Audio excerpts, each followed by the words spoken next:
आपण मला वाटतं 67 ओळीपर्यंत आलो होतो. हो बरोबर आहे ना? हो हां, झाली.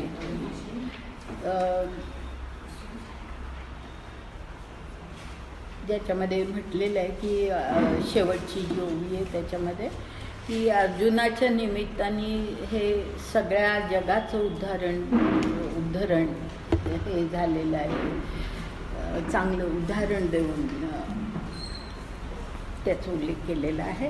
आता त्याच्यानंतरच्या ज्या ओव्या आहेत मी फार मागे जात नाही. त्यानंतरच्या ज्या ओव्या आहेत त्यातल्या काही गाळून 1473 ओवी मी घेते. तिथे जागा आहे मंजिरी पुढे. 1473 ओवी आहे ती घेते.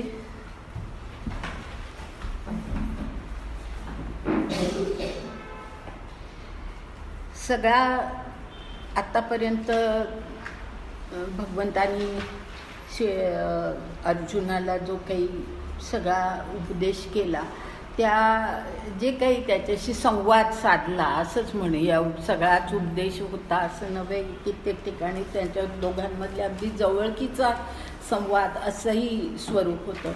तर ते सगळा संवाद साधल्यानंतर आता तो अर्जुन इतका काही त्या ह्याच्याशी एकरूपच होऊन गेलेला आहे श्रीकृष्णाशी आणि म्हणून आता त्याला त्याच्यातून बाहेर काढायचं आहे त्या अवस्थेतून. त्याचा उल्लेख आता ह्या 73व्या ओवीमध्ये आहे. हे असो मग तेने सद्गुरू श्रीकृष्ण पार्थाचे मिसळणे आणिले द्वैता. की ते जो अद्वैतच निर्माण झालेलं होतं दोघांमध्ये तर त्याच्यातलं त्यांच्यामध्ये पुन्हा द्वैत निर्माण करण्याचा प्रयत्न आता भगवंतांनी केलेला आहे. आणि तो का केला आहे कसा केला आहे ते सुंदर प्रकारे इथे येतं. आता पुढे बघा. पाठी म्हणत असे पांडवा शास्त्र हे मानले की जीवा तेथ येरू म्हणे दुवा आपुलिया कृपा. म्हणजे आता त्याला द्वैत भावामध्ये आणण्यासाठी प्रयत्न करतायत आणि ते प्रयत्न करण्यासाठी त्यांनी काय केलं तर त्यांनी एक प्रश्न विचारला आहे भगवंतांनी अर्जुनाला की अर्जुना पाठी म्हणजे त्यानंतर असं म्हटलं अर्जुनाला पांडवा म्हणजे अर्जुना शास्त्र हे मानले की जीवा म्हणजे जे काही शास्त्र मी तुला आतापर्यंत सांगितलं हे तुला पटलं का मनात तुझ्या रुजलं का ते जीवामध्ये. तेथ येरू म्हणे देवा आपुलिया कृपा. येरू म्हणजे अर्जुन म्हणाला की अर्थातच ते माझ्या आतमध्ये पोचलंय आणि ती आपली कृपा आहे असं म्हटलेलं आहे. त्यामुळे ते मला अगदी म्हणजे तो आता भानावर आलाय आणि तो असं म्हणतोय की मला ते आतपर्यंत पोचलेलं आहे.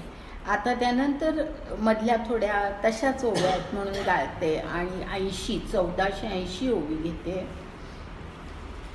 म्हणून बहुत पुण्य तुवा केले तेने धनंजया आजी शास्त्र राजा इया झालासी विशो. म्हणजे भगवंत त्याला म्हणतायत की अर्जुना तू खूप पुण्य आत्तापर्यंत केलेलं आहेस. म्हणजे अर्जुनाचं आत्म्याचं सगळं पूर्वीचं स्वरूप आधीपासूनचं स्वरूप त्याला माहिती आहे. भगवंत आहे तो त्याला माहिती आहे आणि म्हणून ते असं म्हटलेलं आहे की खूप पुण्य तू केलेलं आहेस आणि म्हणून तुला धनंजया आजी शास्त्र राजा या झालासी विश्व. म्हणजे हे जे शास्त्र राज आहे म्हणजे सगळ्या शास्त्रांचा राजा म्हणता येईल असं हे जे गीतोपदेश आहे त्याचा तू विषय झालायस. याचा अर्थ असा की तू ते ऐकण्याला पात्र झालायस. तू खूप पुण्य केलंयस म्हणून ते ऐकण्याला तू पात्र झालायस. तू योग्य झालायस. आणि असं जे म्हटलंय ना ते त्याचं पुढे थोडं वेगळा प्रकारे हे केलेलं आहे की हे गीतार्थ कोणाला सांगावा आणि न सांगावा या बाबतीमध्ये भगवंतांनी काही उपदेश केलेला आहे अर्जुनाला. तर अर्जुन मात्र त्या ह्याला पात्र झालेला आहे असं भगवंताने म्हटलेलं आहे. आता पुढे तरी पुढची ओवी 81. तरी याची शास्त्राचेनी संप्रदाये पांघरवणी शास्त्रात हा निकेनी अनुष्ठी हो. ह्याचा अर्थ असा की हे जे शास्त्र मी तुला सांगितलं, शास्त्राचा अर्थ अध्यात्म, जे काही मी तुला ह्याच्यातून सगळी शिकवण दिली, ही जी सगळी शिकवण आहे त्याच्या पुढे संप्रदाय असा जो शब्द आहे ना, त्या संप्रदाय याचा चुकीचा अर्थ घेऊ नका. त्याचा या संदर्भामध्ये अर्थ उपदेश असा आहे. उपदेश, जो काही शास्त्राचा उपदेश मी तुला केला, उपदेश. कारण संप्रदाय म्हटल्यावर एकदम आपल्या कल्पनेमध्ये वेगळ्या कल्पना येतात, म्हणून इथे या ठिकाणी त्याचा अर्थ उपदेश असा आहे. तर हा जो शास्त्राचा उपदेश मी तुला सांगितला तो दिला आतापर्यंत, तो काय म्हटले, पांघरवणी, म्हणजे अगदी अंगाशी सगळा तू हे करून घे आणि शास्त्रात हा निकेनी अनुष्ठी हो. ह्याचा अर्थ की या शास्त्रार्थाप्रमाणे आता ह्याच्या पुढे तू वाग, जे काही मी तुला सांगितलंय त्याप्रमाणे तू अनुष्ठी हो. ह्याचा अर्थ तू तसं आचरण कर, तू तसा वाग. पांघरवणी म्हणजे अगदी त्याच्या पलीकडे तू जाऊच नकोस, त्यामध्येच तू राहा आणि त्याचं अनुष्ठान कर. हा शब्द अनुष्ठान म्हणजे ते परत परत करणं असं जे अनुष्ठान याचा अर्थ न वेगवेगळ्या पुन्हा संदर्भामध्ये वेगळा होऊ शकतो, पण ह्या ठिकाणी अनुष्ठी हो याचा अर्थ तू ते आचरणाचा. पण नेहमीच तसं नाही आहे. अनुष्ठान याचा अर्थ, आता बघा मी दुसऱ्या ठिकाणी सांगते तुम्हाला की केल्याने होतं आहे रे आधी केलेची पाहिजे, परंतु ते भगवंताचे अनुष्ठान पाहिजे. अधिष्ठान आहे अनुष्ठान आहे दोन्ही शब्द त्या ठिकाणी वापरतात. तर ते जे अधिष्ठान किंवा अनुष्ठान दोन्ही जे आहे ना, त्या ठिकाणी अर्थ मात्र तोच आहे की अधिष्ठान पाहिजे म्हणा किंवा तुम्ही अनुष्ठान पाहिजे म्हणा, अर्थ त्या ठिकाणी तसाच आहे की भगवंत म्हणजे त्याच्या कृपेशिवाय ते होणार. हां, म्हणजे तुम्ही करायचं आहे, तुम्ही प्रयत्न करायचा आहे, परंतु त्याची कृपा ही आवश्यकच आहे. तर हां हां दोन्ही येतं त्याच्यात. तर आता ही 81 ओवी झाली. त्यानंतर पुढच्या तशाच ओव्या आहेत म्हणून गायचे आहे. आणि आता 67वा जो श्लोक आहे त्यानंतरच्या ओव्या घेते.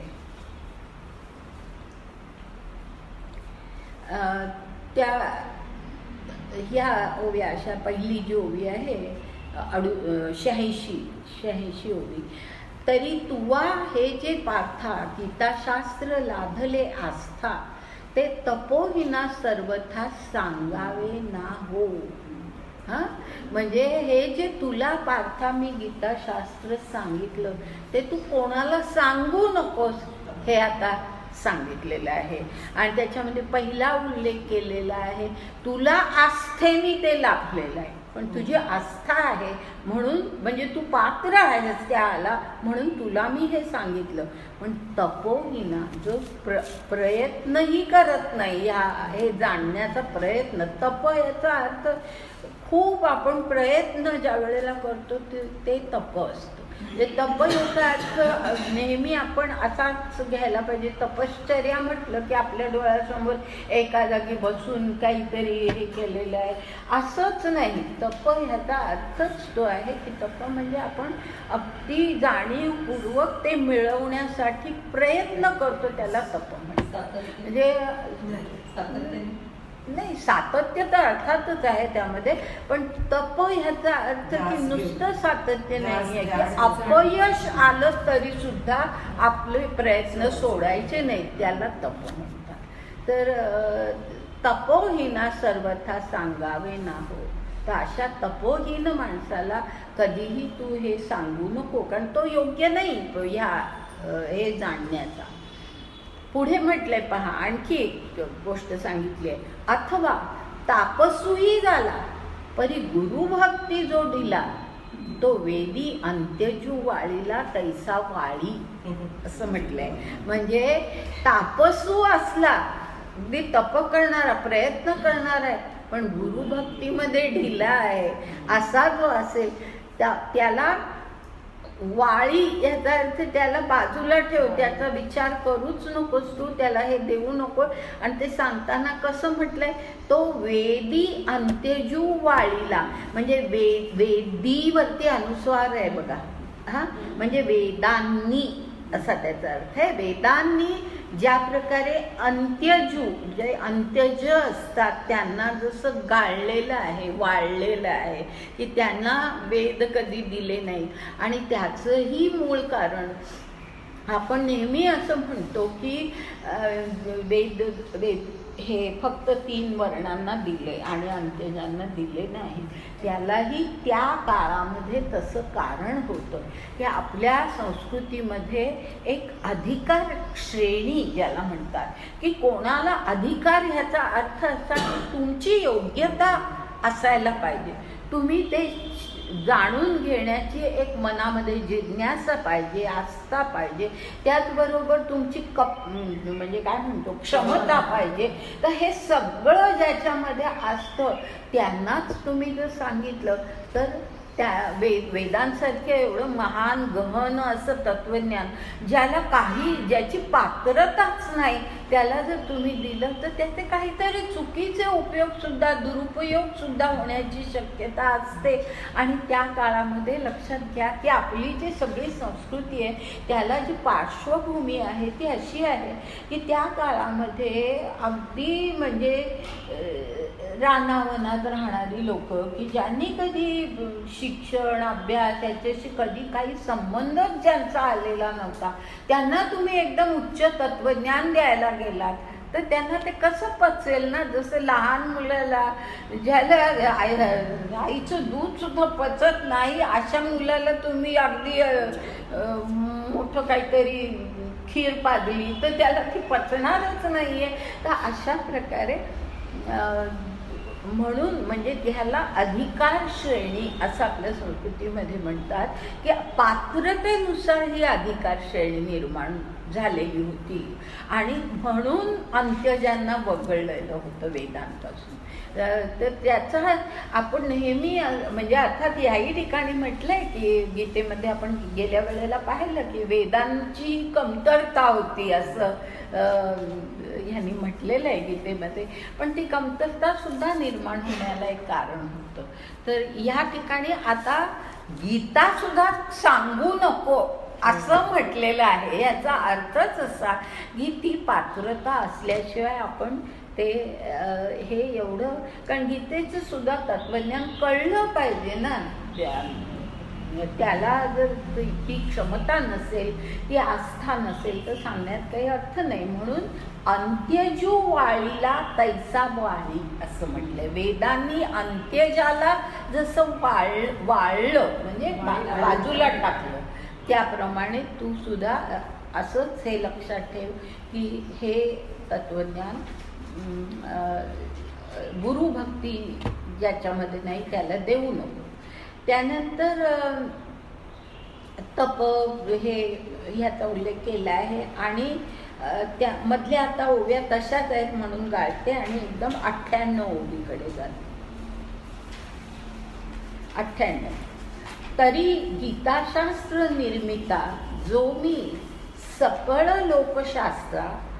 शास्ता तया माते सामान्यता बोलेल जो. आता आणखीन एक सांगितलेलं आहे की आणखी कोणाला गीता सांगू नकोस, हा उपदेश आणखी कोणाला देऊ नकोस.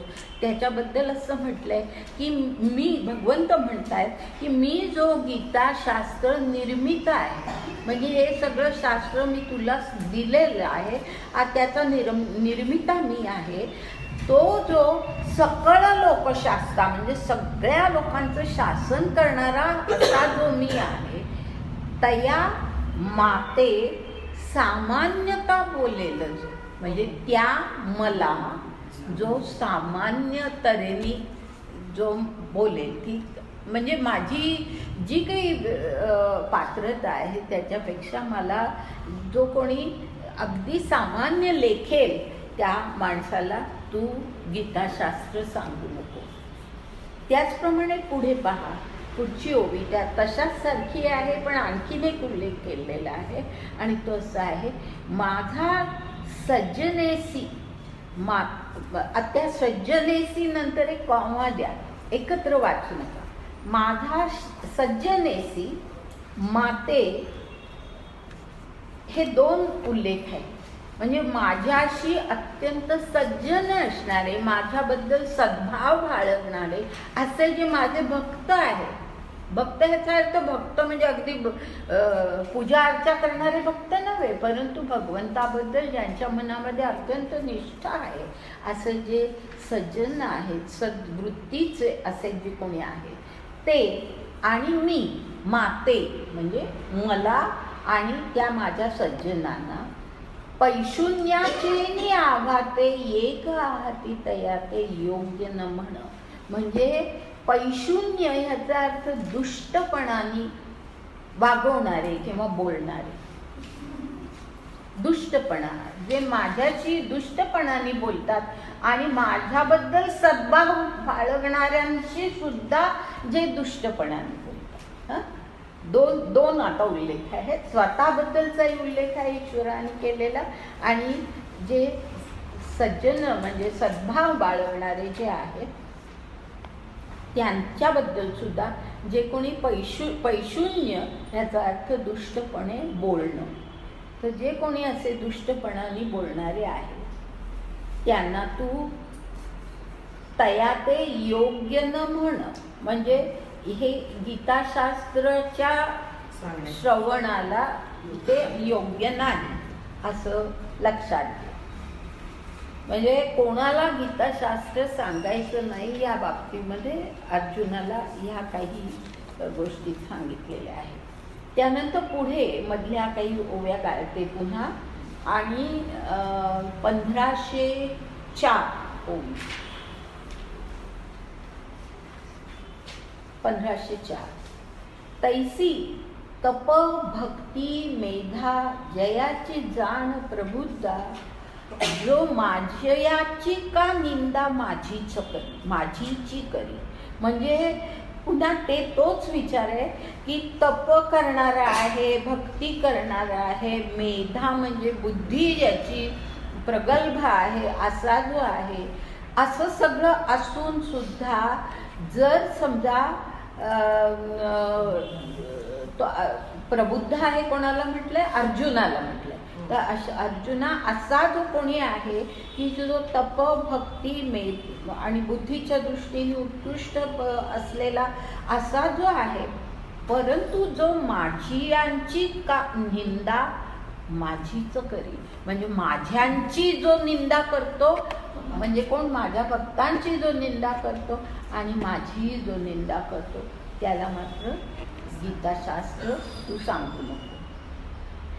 आणि पुढची त्याला लागून असलेली ओवी, या कारण धनंजया तो भक्तू मेधावी तपिया, तरी नको बापा या शास्त्री अंतळो देवो. म्हणजे अर्जुना बाबा, अशांना म्हणजे तो अगदी भक्त असू दे, बुद्धिमान असू दे, तप करणारा असू दे, पण तरी सुद्धा बाबा त्यांना ह्या शास्त्राचा जे काही ज्ञान आहे, गीताशास्त्रात मी जे काही ज्ञान दिलेलं आहे ते त्यांना त्यांच्या हातात देऊ नको. अंतळो याचा अर्थ त्यांच्या हातात त्यांच्या हातात देऊ नकोस, त्यांच्या हातात देऊ नकोस.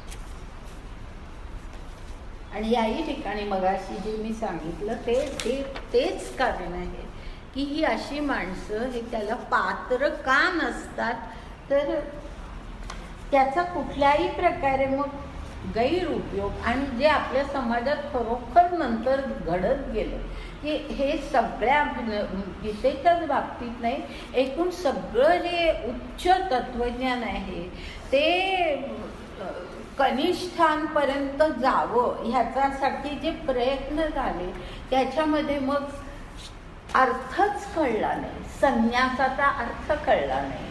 बरोबर आहे ना, की ज्या गोष्टींचं महत्त्वच कळलं नाही, अर्थ कळला नाही आणि मग त्याचा गैरवापर सुरू झाला आणि मग सगळ्या आपल्या योग म्हणजे हठयोग होता, पातंजल योग होता ज्या पूर्वीच्या काळामध्ये, ह्या सगळ्या योगांचं इतकं सुंदर स्वरूप होतं, परंतु ते अशा लोकांच्या हातात गेलं की त्याचे अत्यंत विकृत त्याला स्वरूप प्राप्त झालं. ह्याचं कारणच असं की शेवटपर्यंत ते अंत्यजानपर्यंत ते पोचवण्याचा प्रयत्न झाला.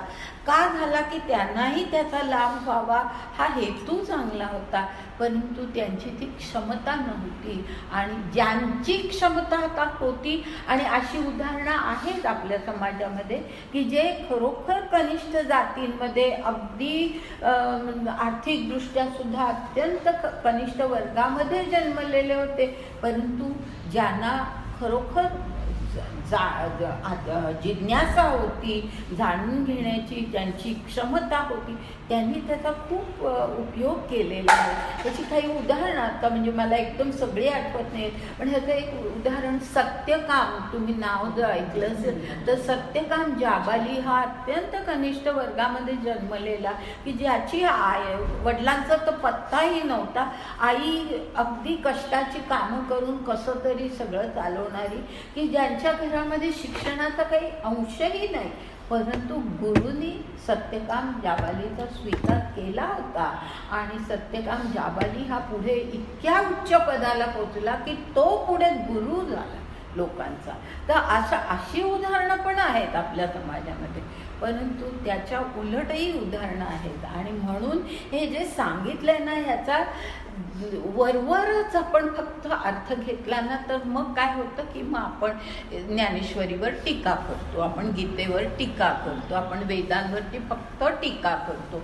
पण त्या टीका करताना आपण ह्या गोष्टीची जाणच आपल्या मनामध्ये नसते की आपली संस्कृती कशी होती, काय काय म्हणजे अगदी रानटी अवस्थेमध्ये असलेल्या लोकांपासून ते अत्यंत बुद्धिमान लोकांपर्यंत अशी वेगवेगळ्या प्रकारची लोक या समाजामध्ये होती. आणि त्या सगळ्यांना सामावून घेताना त्यांच्यामध्ये ईश्वरनिष्ठा तरी निर्माण व्हावी ह्या हेतूने सुद्धा काही वेळेला प्रयत्न केले गेले, परंतु त्याचे परिणाम शेवटी असे झाले.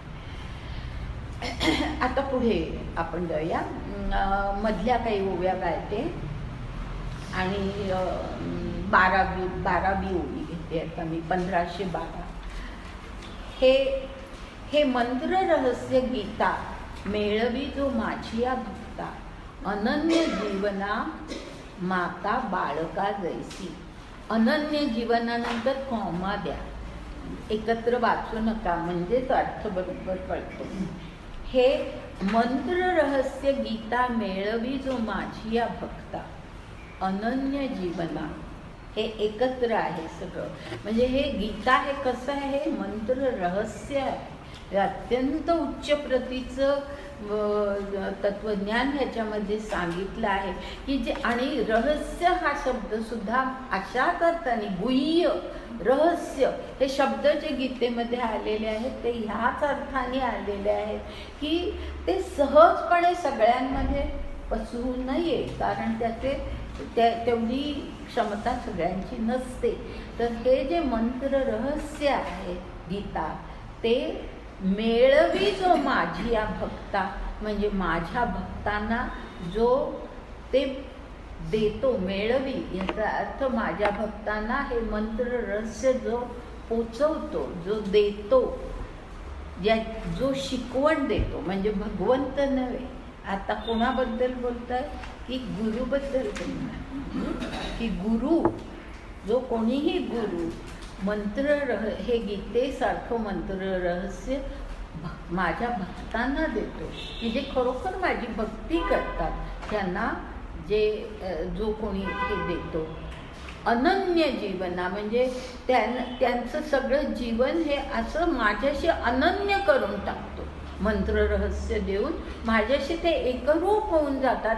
अशा प्रकारे जो त्यांना ज्ञान देतो तो कसा असतो, तर माता बाळका जैसी, म्हणजे जशी आई ही बाळाच्या दृष्टीने असते, की काय सुंदर उदाहरण दिलेलं आहे की मातेचं बाळाच्या जीवनात जे स्थान असतं ते अशा गुरुचं, ह्या गीता रहस्य देणाऱ्या गुरुचं शिष्यांच्या जीवनामध्ये स्थान असतं. तैसी भक्ता गीतेसी भेटी करी जो आदरेसी, तो देहा पाठी मजसी एकची होय. म्हणजे अशा प्रकारे माझ्या भक्तांना जो गीतेची भेट करून देतो, म्हणजे गीतेचं तत्वज्ञान त्यांना देतो, भेट करून देणं याचा अर्थ तेच आहे ना, की त्यांचे ते अनन्य होतात त्याच्यातून माझ्याशी. अशी भेट जो घडवतो तो कसा आहे, आणि आदरपूर्वक त्यांना तो देणाराही आदरपूर्वक देतो, घेणाराही आदरपूर्वक ते घेतो. तो जो देणारा असतो त्याच्या बाबतीमध्ये असं म्हटलंय, तो देहापाठी मजसी एकची होय, म्हणजे देहांतानंतर तो माझ्यातच मिळून जातो, एकची होय. त्यानंतर पुढे जाऊया आपण आणि पुढच्या श्लोकानंतरच्या ओव्या पाहतोय. त्याच्यातली 16वी ओवी. सगळ्या ओव्या मुद्दाम घेत नाहीये, अनेक उदाहरणं देत आता शेवट करत आलेले आहेत म्हणून घेत नाहीये. 16वी ओवी जी आहे, तैसा भूतळी आघवा आनन देखे पांडवा, जो गीता सांगे मेळावा भक्तजनांचा.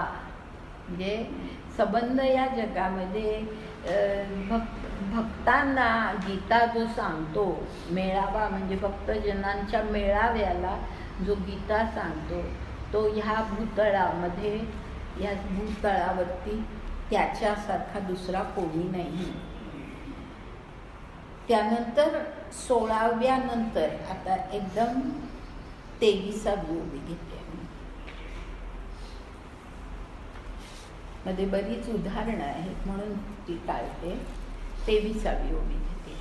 अर्जुना हा ठायवरी, मी तया ते सुये जिव्हारी, जो गीतार्थाचे करी परगुणे संता. परगुणे हा जो शब्द आहे ना, तो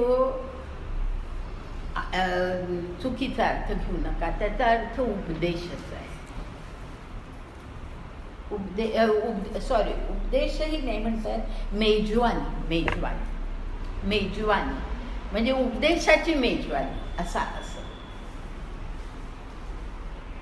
गीतार्थाचे करी परगुणे संता, म्हणजे त्या गीतार्थाच्या उपदेशाची मेजवानी तो देतो कोणाला? संतांना. संत म्हणजे श्रोत्यांना संत असं म्हटलेलं आहे. तर अर्जुना हा ठायवरी, मी तया ते सुये जिव्हारी असं म्हटलंय. म्हणजे अर्जुना हे अगदी निश्चित तू लक्षात घे की तो कसा असतो, असा जो असतो की जो संतांना म्हणजे चांगल्या माणसांना ह्या गीतार्थाची मेजवानी देतो. तो कसा असतो तर तो निश्चितपणे जाण की मी तया ते सुये जिव्हारी, म्हणजे माझ्या जिव्हारी त्याला स्थान असतं, माझ्या जिव्हारी त्याला स्थान असतं. तर तो तिथे त्याचं स्थान मी माझ्या जिव्हारी आणून ठेवतो त्याला, असं म्हणतात. सुये याचा अर्थ की मी माझ्या जिव्हारी म्हणजे आता माहिती आहे तुम्हाला की जिव्हारी वापरतो जिव्हारी, तर ते माझ्या जिव्हारी आणून ठेवतो मी अशाला. त्यानंतर आता पुढच्या 17व्या श्लोकानंतरच्या ओव्या पाहतोय आपण. 24वी ओवी पाहतोय. पै माझी या तुझी या मिळणी वाढीनली जे हे कहाणी मोक्ष धर्म का जिनी आलासे जेथे. आता पुढच्या विचाराकडे जात आहेत भगवंत आणि ते म्हणतात की हे जे काही तू आणि मी यांची ही जी मिळणी झालेली आहे आणि आपला जो संवाद त्याच्यातून निर्माण झालेला आहे, वाढीनली जे हे कहाणी म्हणजे जो काही संवाद तुझ्यात आणि माझ्यात झालेला आहे त्याच्यामुळे काय झालेलं आहे, मोक्ष धर्म का जिनी आला असे जेथे. मोक्ष धर्मच जिवंत झालेला आहे त्याच्यामुळे. किती सुंदर शब्द वापरले ज्ञानदेवानी. मोक्ष धर्म आलासे जिनी. त्यानंतर पुढची ओवी जी आहे 25वी. तो हा सकळार्थ प्रदू आम्हा दोघांचा संवादू न करिता पदभेदू पाठेची जो पढे. आता पहा वेगळा विचार सांगितलाय की हा जो संबंध गीतेचा सकळार्थ आहे.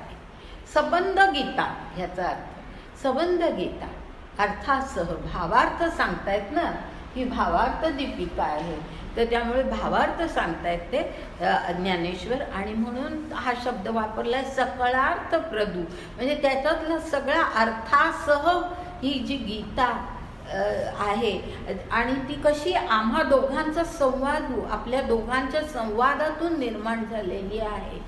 ती गीता कशी हे केली पाहिजे तर न करिता पदभेदू पाठेची जो पढे. ह्याचा अर्थ असा की गीतेतला हा अध्याय महत्त्वाचा आहे, तो फारसा महत्त्वाचा नाही असा पदभेद करायचा नाही. अगदी पहिल्या अध्यायापासून ते शेवटपर्यंत जो कोणी पदभेद न करता, पद ह्याचा अर्थ केवळ काही श्लोक नव्हे म्हणजे पद ह्याचा अर्थ श्लोक असा घेऊ नका. पदभेद याचा अर्थ अध्यायामध्ये भेद करायचा नाही. तर कुठलाही म्हणजे खूप वेळेला 15वा अध्याय महत्त्वाचा, 12वा अध्याय महत्त्वाचा, मग फक्त तोच पाठ करायचा, तोच शिकवायचा असं जे आहे ना, तर या ठिकाणी स्पष्टपणे म्हटलेलं आहे की असा पदभेद न करता जो संपूर्ण पढे ह्याचा अर्थ जो संपूर्णतः तो त्याचा अभ्यास करतो म्हणजे नुसतं पाठांतर नाही तर केवळ तो अभ्यासतो. पदभेद न करता जो अभ्यासतो म्हणजे आता आधी गुरुबद्दल बोललेत, आता जो शिष्य आहे त्याच्याबद्दल बोलत आहेत आणि ते पदभेद न करता त्या शिष्याने संपूर्ण गीता समजावून घेणं, अभ्यासणं ह्याला महत्त्व या ठिकाणी दिलेलं आहे. आणि पुढे म्हटले पुढच्या ओवीमध्ये तेने ज्ञानानळी प्रदीप्ती मूळ अविद्येची आहुती तोषविला होय सुमती परमात्मा मी.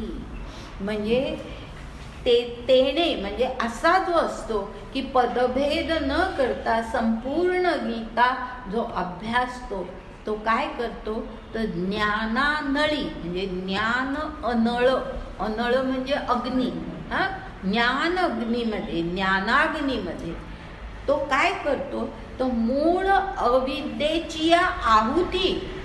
अविद्या जी आपल्या मनामध्ये असते, जे अज्ञान आपल्या मनामध्ये असतं त्याची आहुती देऊन टाकतो त्या ज्ञानाग्नीमध्ये.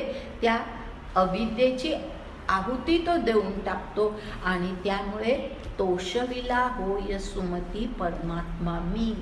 म्हणजे मी जो परमात्मा आहे तो त्यामुळे त्याच्यावरती अत्यंत संतुष्ट होतो की असा जो शिष्य आहे की जो अशा प्रकारे अभ्यासतो गीता त्याच्यावरती मी संतुष्ट होतो. आता त्यानंतर पुढच्या श्लोकानंतर 71व्या श्लोकानंतर या 29 आणि 30 या दोन ओव्या आलेले ते.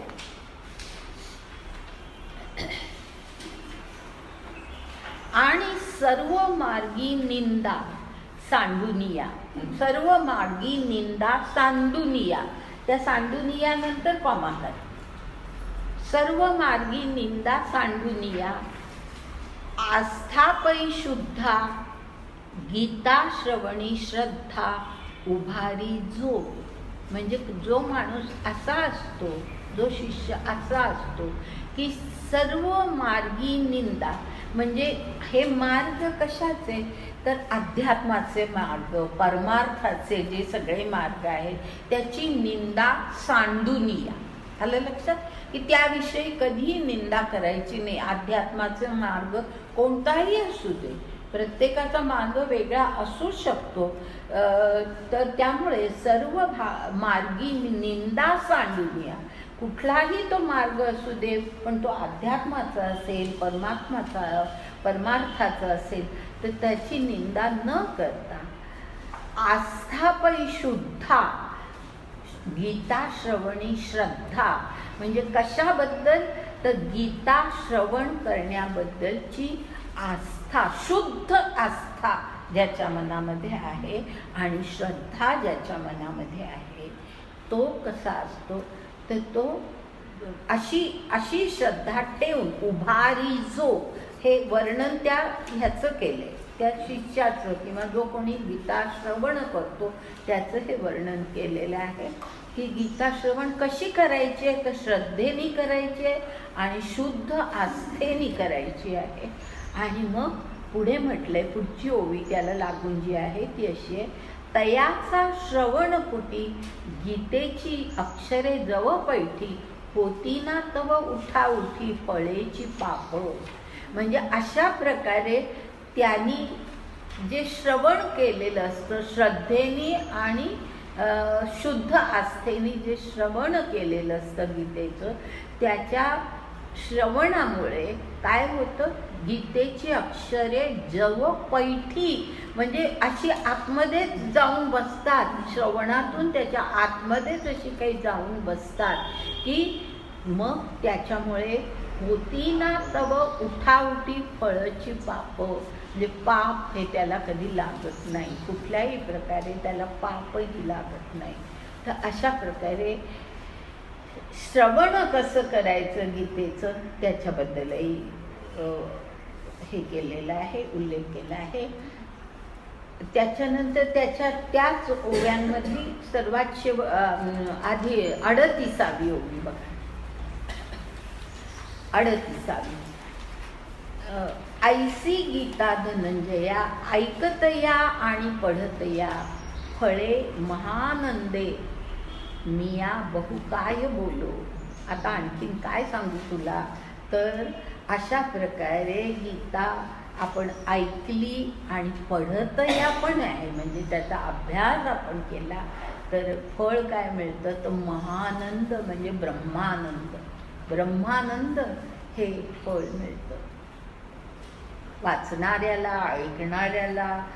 आणि श्रद्धे आस्थेने, शुद्ध आस्थेने ब्रह्मानंद त्याला लाभतो. आता त्यानंतर 72व्या श्लोकानंतरच्या ओव्या आहेत, वाचतोय पण. आता हे सगळं सांगतायत, बोलतायत, भगवंतच बोलतायत. आणि मग आता ह्या ठिकाणी आता अर्जुनाला प्रश्न विचारतायत. आणि काय विचारतायत त्याला, तरी ओवी किती 1540वी ओवी. तरी सांग पा पांडवा, हा शास्त्र सिद्धांतो आघवा, तुझं एकचित्ते फावा गेला आहे. म्हणजे क्वेश्चन मार्क आहे, ते प्रश्नचिन्ह आहे की अर्जुना मला सांग की हा जो सगळा शास्त्र सिद्धांत मी सांगितला तो तू एकचित्ताने ऐकलास का, आणि तुझ्या फावा गेला आहे याचा अर्थ तुझ्या आतमध्ये, तुझ्या मनामध्ये तो ठसला का. ठसणं म्हणतो ना आपण, मनामध्ये तो ठसला का, मनामध्ये अगदी पूर्ण त्याला स्थान मिळालं का, एकचित्ताने तू ऐकलास का, आणि फावा गेला आहे म्हणजे तुझ्या अगदी मनामध्ये तो ठसला आहे की नाही, सांग मला. पुढे पुढची ओवी आहे.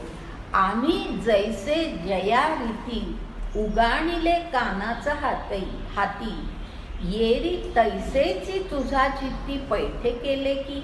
पुन्हा प्रश्न आहे की ज्या रीतीने उगाणिले ह्याचा अर्थ सांगितलं. आम्ही ज्या रीतीने हे सगळं तुझ्या कानावरती अर्पण केलं. सांगितलं याचा अर्थ की तुझ्या कानांना अर्पण केलं. ज्या प्रकारे कानांचा हाती उगाणिले म्हणजे अर्पण केलं तुझ्या कानांना, ते येरी तैसेचे तुझा चित्ती पैठे केले म्हणजे तसंच तसं तुझ्या चित्तामध्ये पैठे केले म्हणजे बसलं का ठसलं का ते तुझ्या चित्तामध्ये. पुढची ओवी. अथवा माझारी गेले सांडी विखुरी किंवा उपेक्षेवरी वाळूनी सांडिले का. म्हणजे मी सांगितलेलं तू नीट मनामध्ये ठसवून घेतलंय का मधल्यामध्ये ते सांडी विखुरी सांडून गेलंय, कानामध्ये दड पोचलंही नाही आतमध्ये. किंवा उपेक्षेवरी वाळूनी सांडिले म्हणजे फारसं काही तू महत्व त्याला दिलं नाहीस, उपेक्षा केलीस आणि म्हणून वाळूनी सांडिले म्हणजे सोडून दिलं. वाळूनी याचा अर्थ की सोडून दिलं, कानाच्या आत फारसं जायलाच दिलं नाही, वाळूनी सांडिले. जैसे आम्ही सांगितले तैसेची हृदयी पावले तरी सांग पावाहिले पुसेन ते मी. म्हणजे जसं मी सांगितलं तसंच तुझ्या हृदयामध्ये ते पोचलंय ना. आणि जर पोचलं असलं तर मग तरी सांग पावहिले पुसेन ते मी. म्हणजे जर समजा तुझ्या हृदयामध्ये ते पोचलं असेल तर वहिले ह्याचा अर्थ लगेच मला उत्तर दे, असं लगेच लवकर वहिले. म्हणजे आता मी तुला काय पुसेन ते मी जे काही तुला विचारतोय ना त्याचं मला लगेच उत्तर दे. सांग पा वहिले पुसेन ते मी जे काय सांगतोय ना ते त्याचं मला, जे काही मी विचारतोय त्याचं लगेच मला उत्तर दे. आणि काय विचारतोय आता भगवंत, तर हा गा म्हणजे अर्जुनाला म्हणतोय स्वाज्ञान जनिते. तो स्वा आहे तिथे शब्द लक्षात घ्या. आणि त्याचा हे असं आहे स्व अज्ञान. स्वा का आलंय ते तर स्व अज्ञान जनिते म्हणजे स्वतःच्या अज्ञानातून जनित म्हणजे निर्माण झालेलं, जन्मलेलं. गा स्व अज्ञान जनिते मागिले मोहे तू ते भुलविले तो येथे असे की नाही. म्हणजे मागिले मोहे म्हणजे आता अर्जुनानी जी सुरुवात केली ना गीतेला सांगायला की मला असा म्हणजे मला धर्म कळत नाही, अधर्म कळत नाही, सगळ्या मोह याचा अर्थ या ठिकाणी मोह शब्द आलाय ना, भुलविले म्हटलंय, मोहे पण आहे. तर मोह याचा चुकीचा अर्थ घेऊ नका. मोह म्हणजे भ्रम किंवा अज्ञान. तर जे काही तुला मागे तुझी स्थिती झालेली होती आणि ती कशामुळे झाली होती, स्व अज्ञान जनिते.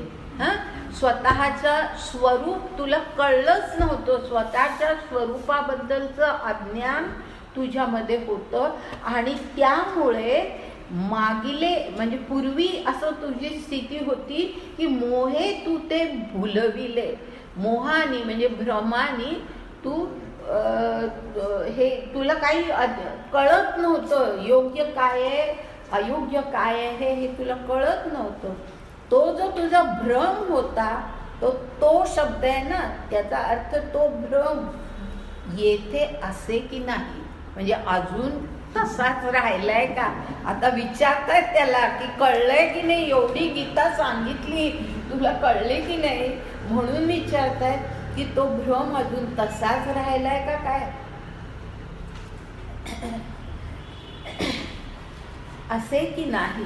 आणि पुढे आहे, हे बहु पुसो काही सांगे तू आपुला ठाई कर्माकर्म काही देखतासी. म्हणजे आणखी एक प्रश्न विचारलेला आहे. म्हणजे आणखी विचारतो, हे बहु पुसो म्हणजे मी तुला आणखी जास्त काय विचारू असं म्हटलंय. मी तुला जास्त काय विचारू, पण मला एक सांग. पुन्हा सांगे तर तिथे कॉमा द्या, म्हणजे बरोबर हे लागतो अर्थ, की हे बहु पुसो काही सांगे म्हणजे तू मला एवढं तरी सांग, तू आपुला ठाई कर्म काही देखतासी. म्हणजे अजून तुला असंच वाटतंय का की हे कर्म मी करतोय स्वतः? हे अज्ञान आहे ना, की जे अर्जुनाला वाटत होतं की ह्या सगळ्यांचा वध मी करतो आहे आणि त्यामुळे मला पाप लागणार आहे. म्हणजे कर्म आणि अकर्म जे काय आहे ते सगळं मी करतो, ही जी माणसाची समजूत असते तशीच अजून तुझी तीच समजूत आहे का काय? म्हणजे कर्म कोण करत असतं तर माणूस करत नसतो, तर ते ईश्वराने नियोजलेलं असतं. माणूस फक्त साधन असतो. हेच सगळ्या आत्तापर्यंत गीतेमध्ये त्याला पटवून आले, म्हणून त्याला हा प्रश्न विचारलेला आहे की कर्म काही तुला अजून तसंच वाटतंय का की मी करतोय अशीच तुझी कल्पना आहे का? आणि मग हा प्रश्न विचारल्यानंतर पार्थाची काय स्थिती झाली आहे, तर पार्थू स्वानंदाईक रसे एक रसे विरेल ऐसा. म्हणजे हा आता मी आधी ओवी वाचते, त्या विरेल ऐसा नंतर कॉमा द्या. स्वानंदाईक रसे विरेल ऐसा तिथे कॉमा. भेद दशे आणिला येणे मिशे प्रश्नाचिन्ही. आल्या लक्षात की हा प्रश्न का विचारलाय भगवंतानी, तर हा अर्जुन असा काही त्या भगवंतामध्ये स्वानंद ऐक रसे म्हणजे इतक्या आनंदाने तो त्या भगवंताशी एकरूपच होऊन गेलेला आहे, त्या आनंदाच्या भरामध्ये विरून गेलेला आहे. आणि म्हणून त्याला भेद दशे, त्याला तू वेगळा आहेस हे त्याला जाणवलंय. कारण अर्जुन हा वेगळा आहे त्याला कळलं पाहिजे ना, नाहीतर भगवंत आहे म्हणून तो कर्मालाही तयार होणार नाही. त्यांनी पुढे कर्म करायचंय, युद्धाचं कर्म त्याच्या हातून घडायचंय, तर त्याच्यासाठी तो भेद दशेला त्याला आणणं हेही जरुरी आहे. आणि म्हणून असं हे करतंय की हा जो काही एकरस होऊन गेलाय, विरून गेलेला आहे, त्याला त्यांनी काय केलंय, भेद दशे आणिला येणे मिशे प्रश्नाचेनी असा प्रश्न विचारून अर्जुनाला भेद दशेला आणलेला आहे. की प्रश्न विचारून त्याला सावध केलंय. काही वेळेला आपण इतके गुंगून जातो की मग आपल्याला सावध करण्यासाठी काहीतरी हे कारण लागतं. तसं हा प्रश्न विचारून त्याला सावध केलंय. आता पुढे पूर्ण ब्रह्म झाला पार्थू तरी पुढील साधावया कार्यार्थू मर्यादा श्रीकृष्ण नातू उल्लंघो नेदी. की पूर्ण ब्रह्मच होऊन गेलाय आता पार्थ, पण तरी सुद्धा पुढचं कार्य अजून त्याच्या हातून घडायचंय. आणि म्हणून ते कार्य साधण्यासाठी मर्यादा उल्लंघो नेदी म्हणजे जी अर्जुन आणि भगवंत यांच्यामधली जी मर्यादा आहे ती त्यांनी ओलांडू नये. त्याला अर्जुन म्हणून अजून कार्य करायचं आहे, तर ती मर्यादा त्यांनी उल्लंघू नये ही श्रीकृष्ण नाथाची इच्छा आहे. आणि म्हणून प्रश्न विचारून त्याला सावध केले. पुढची ओवी बघा. एरवी आपुले करणे सर्वज्ञ काय तो नेणे. म्हणजे तो सर्वज्ञ आहे, त्याला काही कळत नाही का की मी सांगितलंय अर्जुनाला कळलं की नाही हे पूर्णपणे तो जाणू शकतो. पण ते जाणलं तरी सुद्धा त्याला सावध करण्यासाठी प्रश्न विचारला. बाकी त्या प्रश्नाला काही मोठं महत्त्व नाही आहे. तर एरवी आपुले करणे सर्वज्ञ काय तो नेणे, परी केले पुसणे याची लागी. एवढ्यासाठी प्रश्न विचारला. एवं करोनी या प्रश्न नसतेची अर्जुनपण आणुनिया झाले पूर्णपण ते बोलवी स्वये. म्हणजे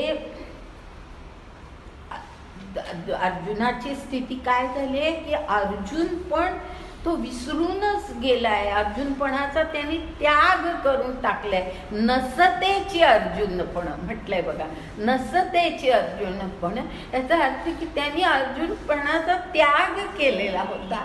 तर ते जे नसतेची अर्जुनपण ही जी त्याची स्थिती झालेली आहे आणि ती का झाली आहे तर त्याला पूर्णपणा आलेला आहे. म्हणजे तो झालाय आता खरं म्हणजे एकरूप झालेला आहे ह्याच्याशी, भगवंताशी पूर्णपणे त्याला आलेला आहे. असं म्हणून त्याचं ते अर्जुनपण गेलेलं आहे. परंतु त्याला आपण पूर्णत्वाला पोचलो आहे हे सुद्धा अर्जुनाला कळावं आणि ते त्यांनी स्वमुखाने सांगावं म्हणून हा प्रश्न त्याला विचारलाय. हे जे सगळं आहे ना, आणुनिया झाले पूर्णपण ते बोलवी स्वये. म्हणजे त्यांनी आपल्या मुखाने सांगावं की हो मला आलंय पूर्णपणे, मी तुझ्याशी एकरूप झालोय भगवंता. हे त्यांनी स्वतःच्या तोंडाने सांगावं. माझं अर्जुन पण गेलंय हे त्यांनी स्वतःच्या तोंडाने सांगावं. आणि ते पुढे घडतं. पुढच्या ओव्यांमध्ये ते येतं. अर्जुन स्वतःच म्हणतो आणि ते येणारच आहे आता लगेच. तर अशा प्रकारे म्हणून हे सगळे प्रश्न आणि अशा प्रकारे संवाद अर्जुनाशी साधलेला आहे. आता त्यानंतर पुढे आपण जातोय आणि 73वा जो श्लोक आहे तो श्लोक मात्र अत्यंत महत्त्वाचा आहे आणि तो मी घेणार आहे. श्लोक घेणार आहे. ओव्यांपेक्षाही ओव्या त्यातल्या थोड्याशा घेईन मी, पण श्लोक अतिशय महत्त्वाचा आहे. आणि तो असा आहे, नष्टो मोहः स्मृतिर्लब्धा तत्त्वत्प्रसादान् मयाच्युत स्थितोऽस्मि गतसंदेहः करिष्ये वचनं तव. अतिशय महत्त्वाचा श्लोक आहे गीतेतला हा. हे आता काय सांगतोय, त्याला विचारलाय प्रश्न, तुझा मोह गेला का? बरोबर आहे ना. मोह म्हणजे भ्रम, चुकीचा अर्थ घेऊ नका. अज्ञान, भ्रम, की त्याला जे वाटत होतं की मी अर्जुन आहे, मी पाप करतोय, हा सगळा त्याचा जो भ्रम होता तो सगळा तो सांगतो. अर्जुन सांगतोय आता हे अर्जुनाचं निवेदन आहे. अर्जुन सांगतोय भगवंताला, नष्टो मोह म्हणजे माझा सगळा मोह आता नष्ट झालेला आहे. माझा भ्रम सगळा नष्ट झाला आहे. आणि स्मृतिर्लब्धा म्हणजे मला खरी जी माझ्या स्वरूपाची स्मृती आहे ती आता पुन्हा आली आहे. माझ्या स्वरूपाची स्मृती म्हणजे माझं जे खरं स्वरूप आहे की मी कोण आहे ह्याची जी स्मृती, की मी अर्जुन नाही आहे तर मी ईश्वराचाच अंश आहे. हे आपल्यासारख्या सामान्य माणसांना हे जे कळत नाही ते आता अर्जुनाला कळलेलं आहे. की तो म्हणतो मला पुन्हा माझी मूळ स्मृती आलेली आहे की मी तूच आहे ईश्वरा, हे मला आता पूर्णतः कळलेलं आहे. स्मृतिर्लब्धा म्हणजे मला ती प्राप्त झाली आहे, ती स्मृती प्राप्त झाली आहे. आणि कशामुळे?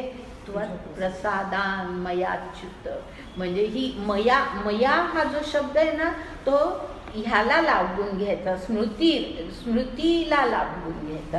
मया स्मृतिर्लब्धा म्हणजे मला ही स्मृती आलेली आहे. मया शब्द स्मृतीला जोडून घ्यायचा. आलं लक्षात? हां, मया शब्द नाही तर मयाच्युत म्हटलं तर काही त्याला अर्थ नाही राहत. तर मया म्हणजे काय की मला स्मृती पुन्हा आली आहे माझी, मया म्हणजे माझी खरी स्मृती जी आहे, माझ्या स्वरूपाची खरी जी स्मृती आहे त्याचा लाभ मला झालेला आहे. आणि तो कशामुळे? त्वत्प्रसादान अच्युत, अच्युता तुझ्या प्रसादामुळे हे सगळं लाभलेलं आहे. आणि पुढे म्हटलंय स्थितोस्मी गतसंदेह. आता मी कसा झालेला आहे तर माझा सगळा संदेह, मनातला सगळा भ्रम आता गेलेला आहे. स्थितोस्मी अशा स्थितीला मी आता पोचलेलो आहे, पूर्ण स्थित झालो आहे त्या स्थिती, त्या अशा ह्याच्यामध्ये, हां अवस्थेमध्ये, ह्या अवस्थेमध्ये मी आता पूर्ण स्थित झालेलो आहे की गतसंदेह झालेलो आहे मी. आणि मग म्हटलेलं आहे करिष्ये वचनम तव, म्हणजे आता मी जे काही तू सांगशील ना तेच आता मी करणार. कारण आता मी कोण आहे तर मी तूच आहे. आणि त्यामुळे मी वेगळं काही करणं आता त्याला काही अर्थच नाही आहे. कारण त्याच्या आधी तुम्हाला आठवत असेल त्या भगवंतानी म्हटलेलं होतं त्याला यथेच्छसी तथा कुरु असं म्हटलेलं होतं की तुला हवं ते कर असं म्हटलेलं होतं. त्या प्रश्नाचं उत्तर आता अर्जुन देतोय की करिष्ये वचनम तव, मी जे काही तू सांगणार आहेस तेच आता याच्या पुढे मी करणार. कारण तू आणि मी आता वेगळे नाहीच आहोत, आपण एकच आहोत. तेच माझ्या हातून आता घडणार आहे. आता ओव्या बघा 58वी ओवी. मग अर्जुन म्हणे काय देवो पुसताती आवडे मोहो, तरी तो सकुटुंब गेला जे ठावो घेऊन या तुला. कारण अज्ञान भ्रम याच्यामुळे अनेक गोष्टी ज्या असतात तो सकुटुंब, अज्ञानजन्य अनेक गोष्टी आपल्यामध्ये असतात, बरोबर आहे की नाही. तर त्यामुळे त्या सगळ्या कुटुंब तो मोह माझा गेला, भ्रम माझा गेला असं म्हटलेलं आहे. काय म्हणजे तुम्ही मला हे काय विचारता आहात, माझा मोह गेला का असं विचारूच नका, तो सकुटुंब गेला असं म्हटलेलं आहे. आता त्याच्यानंतर पुढे मधल्या 1, 2, 3 ओव्या गाळून 62वी ओवी बघा. आता मोह असे की नाही हे ऐसेची पुससी काही, कृतकृत्य झालो पाही तुझेपणे. म्हणजे आता मला मोह कुठला, मला विचारतेस तू मोह राहिलाय का, पण आता मी कृतकृत्य झालेलो आहे, म्हणजे पूर्णत्वाला पोचलेलो आहे, कृतकृत्य झालेलो आहे. आणि कसं म्हटलंय तुझेपणे म्हटलंय, म्हणजे तुझं पण मला आलंय, तुझं पण मला आलंय. कृतकृत्य होण्याचं म्हणजे अर्जुन जे म्हणतो की मी कृतकृत्य झालंय, कृतार्थ झालेलो आहे या जीवनामध्ये, त्याचं कारण म्हणजे तुझं पण मला आलंय. मी आता अर्जुन राहिलेलोच नाही. आणि आता पुढची ओवी तर अगदी स्पष्टच ती आहे. गुंतलो होतो अर्जुन गुणे, तो मुक्त झालो तुझेपणे, आता पुसणे सांगणे दोन्ही नाही. हा किती सुंदर, म्हणजे खरोखर ज्ञानदेवांनी ना असं डोळ्यासमोर आपल्या उभं केलंय हे सगळं, की जणू काही बोलतायत दोघं एकमेकांशी. आणि तो म्हणताय की आता काही अर्जुन गुणे आलो होतो इथे, पहिल्यांदा अर्जुन म्हणूनच आतापर्यंत जीवनही जगलो, ह्या रणभूमीवरती आलो ते सुद्धा अर्जुन गुणे झालो, पण आता मुक्त झालो तुझेपणे, तुझं पण आलंय मला. आणि आता पुसणे सांगणे, कारण काय कोणी कोणाला पुसायचं आणि कोणी कोणाला सांगायचं, दोघं आपण एकच झालेलो आहोत, आपण दोन आता नाहीच आहोत. त्यानंतरची एक ओवी सोडून पुढची. आता करणे का न करणे हे जेणे उठी दुजेपणे, ते तू वाचून नेणे सर्वत्र गा. म्हणजे करणे का न करणे, कारण त्याला म्हटलं यथेच्छसी तथा कुरु, त्याची सगळी उत्तर आहे. आता करणे का न करणे म्हणजे माझी इच्छा नाहीच आहे आता त्याच्या बाबतीमध्ये करायचं की नाही ही माझी नाही. हे जेणे उठी दुजेपणे हे कधी होतं, ज्या वेळेला दोन असतात दुजे पण असतं त्यावेळेला करणं का न करणं हे होतं. पण आता काय झालंय, ते तू वाचून नेणे सर्वत्र गा, म्हणजे सर्वत्र आता तूच आहेस हे मला कळलेलं आहे. माझ्यातही तूच आहे, ह्या विश्वातही तूच भरून राहिलेलं आहे. हे सगळं आता मी स्वतः तर आता उरलोच नाही आहे आणि विश्व म्हणजे सुद्धा तूच आहेस हेही मला कळलेलं आहे. आता त्यानंतर पुढची याविषयी माझा ठाई संदेहाची नुरेची काही, त्रिशुद्धी कर्म जेथ नाही ते मी झालो. म्हणजे हे त्रिशुद्धी म्हणजे त्रिवार मी हे सत्य सांगतो की माझ्या ठाई संदेह काही उरलेलाच नाहीये आणि कर्म जेथ नाही, कारण आता मी कर्म करत नाहीये हे मला पूर्णपणे कळलेलं आहे. कर्म हे तुझंच आहे, कारण मी आता तूच होऊन गेलेलो आहे. पुढची ओवी, तुझे निमज मी पाहू, तुझे निमज मी पाहू मी, कर्तव्य गेले निपटून परी आज्ञा तुझी वाचूनी आन नाही प्रभू.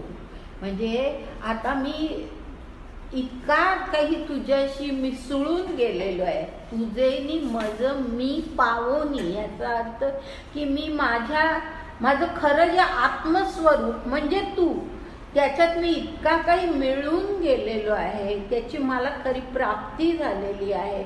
आणि त्यामुळे काय झालं आहे की कर्तव्य गेले निपटूनी, म्हणजे आता माझं वेगळं कर्तव्य राहिलेलंच नाही.